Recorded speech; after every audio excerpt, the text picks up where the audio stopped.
kitties and mental gents, welcome back. Thank you guys so much for all the support, new subscribers. I've got over 700 subscribers now and I'm very grateful. If you're new to this channel, I've been documenting my hair transplant that I did in Turkey. As you can see, week 15 looking good. So if you like that kind of stuff, stick around. I'll be talking about what I went through from week 14 to 15. I'll be talking about what treatments I'll be applying today and answering a couple of questions. Actually, I'll only be answering one question. I want to take a deep dive into that, and that is a question about real estate. The question was, what did I do to buy my first real estate property? So what did I experience in week 14? So week 14, nothing unusual. I did get a haircut, as you can see. I think moving forward, this is a good time to start really cutting the hair low so you don't see any difference between the transplanted hair and the old hair. So as you can see, it's starting to sort of jive together now. This is, I believe, where you want to be in week 14 to 15. Again, everyone is different, but I'm happy where I am. I think this is looking good and I can see the potential for it being better than this, you know, in month 6. So fingers crossed, hope everything goes well. No unusual situations or circumstances happened. When I went to the Bahamas, I thought that I might have a breakout because it's humid out there and it's hot, but everything went fine. At this point, the donor area and the recipient area are both low maintenance. You just have to stick to the routine and you'll be fine. So the routine for today, which I've already done because it just takes so much time, is using the Derm Marilla. So Hiva Clinic, they do give you a kit after the procedure. I do have a video for that and I'll put the link up here. In that kit, they give you the Derm Marilla, they give you shampoo, they give you also a serum that is, I think now more than ever, it is minoxidil. It is not finasteride. And let me show you what that looks like. This is a serum. The difference between minoxidil and finasteride, and by the way, I'm not an expert in this, but people have been asking me this question. Minoxidil is a topical treatment, and it's a product that just came about accidentally. Minoxidil was supposedly for treating high blood pressure, and they found that the patients were growing hair. They rejigged the formula to be specific for hair growth. So this is topical. You put it on your head, and essentially it increases the size of the blood vessels to allow for more hair growth. So that's what this is, minoxidil. Finasteride, on the other hand, you ingest it, it's oral. That I don't think is over the counter. That I think you have to get a prescription for. It also does promote hair growth, but I don't know the specific details of it. But because this is topical, I believe this is minoxidil. So the direction is to put 9 to 10 drops on your head after you do the Derm Marilla, and they give you a Derm Marilla. So I've already done this. I first wash my hair with the shampoo. I still use the shampoo that Hiva Clinic gave me. And then I do the Derm Marilla horizontal, vertical, diagonally for about 5 minutes. Then I add this.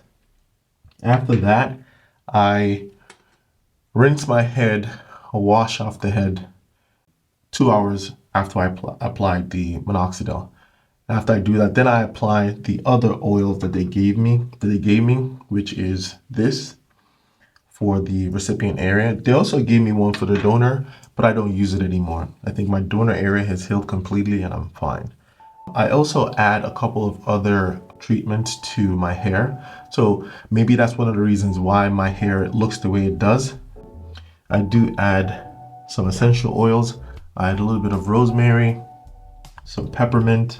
I also started adding this oil. I used to use it for my beard and it did work. And castor oil right here. Just a little bit of a concoction, massage it in, and I'm good to go.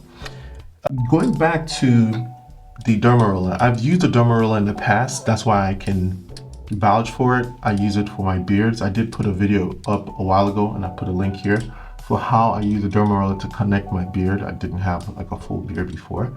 People do swear by the Derma stamp, which I do have here. Like I said, I made a video about this trying to compare both and seeing which one works best for me. People say this is better because you hit the scalp or the skin at a 90-degree angle, while this hits it at an oblique or obtuse angle. And they say because you're hitting at the 90-degree angle, this is better. I feel I like this one because of the user experience. When you're using this, you can breeze through large sections of the head or the beard in minutes. So you'll be done with this quicker than you'll be done with this. I don't have time for this, so I'm gonna stick with this. If anyone wants this, comment below and I'll send it to you. That's what I've been going through for week 14 leading to 15. This is the box that Hiva Clinic gives you after the procedure. If you watch my previous video, I met a guy who rented me a car. He did his procedure in Hiva Clinic as well. A lot of people came for him saying his hair didn't look as impressive as it should be in month 7, but if you are there in person, you'd see it's actually better in person than in the video. I told him that he should hit me up after he does his second session because he's gonna do 2 sessions. He was a lot balder than I was. I just had like a really recessed hairline. After that, I will somehow do like a podcast style interview with him, maybe even fly him over to New York and we just have a chit chat. Hopefully my channel is bigger in the next 6 months that I can be able to afford sending him over. So if you're hearing this, hit that like button, hit that subscribe button, comment below. It helps the algorithm push this video out to anyone that's interested in hair transplant and things that they need to go through or things that they need to look out for when they're going through their journey. So that's it for week 14 leading to 15. Now to answer the question about real estate. How did you get your first property? This was 2013. That's when I bought my first property. I knew what I was trying to get into. I knew it was going to be an investment property. I knew this is something I was going into to make money, right? Second thing I had to do was find a team. Was through referrals. So I had a classmate that coincidentally bought a property with her husband. I talked to her team and they were good.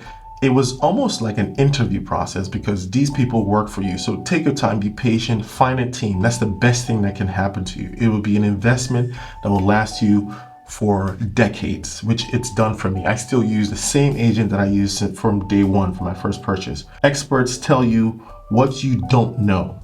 Then when you find a team, like you find an agent, your agent will tell you what you are able to buy through running your credit and seeing what you qualify for. I was new to the process, so I needed a lot of hand-holding, which I would imagine a lot of people would do. He told me, okay, based on your credit, you can afford a $300,000 home. Mind you, I just graduated from grad school and I only had 1 year of working experience out of grad school. I was making $68,000 then. I had saved up to about $20,000 to $22,000. I was saving half my paycheck because I was still living in an all-campus apartment for a year plus. So I was paying $700. So my standard of living was very low. Plus I was in Newark, so groceries was nothing. I did pay for my car already. I bought a car when I was living in Texas. I drove it all the way to New Jersey because of grad school. So after that, knowing that I have $20,000 in the bank and I'm approved for a $300,000 home, my agent goes out and finds a home for me. So I started looking in 2012, but I closed in 2013. It took me about 9 months from when I initially engaged with the real estate agent to actually signing closing documents. I bought a foreclosure property for $170,000. It was FHA loan. I think I put down less than $20,000, which was good. The mortgage on the property was about $1,400 then, and it had a homeowners association that was about $250. One thing that I knew going in was because I was going to rent the rooms individually, I was going to have to do a lot more work. Fast forward to now, I have a management company managing my portfolio. At the moment, I have 3 townhomes and 1 3-family home. So in total, I have 6 units. That's how I counted. I have 6 units. The 3 townhomes are all in an HOA, so I pay a condo due. So they take care of the exterior, they take care of the lawn, snow, garbage, all that stuff.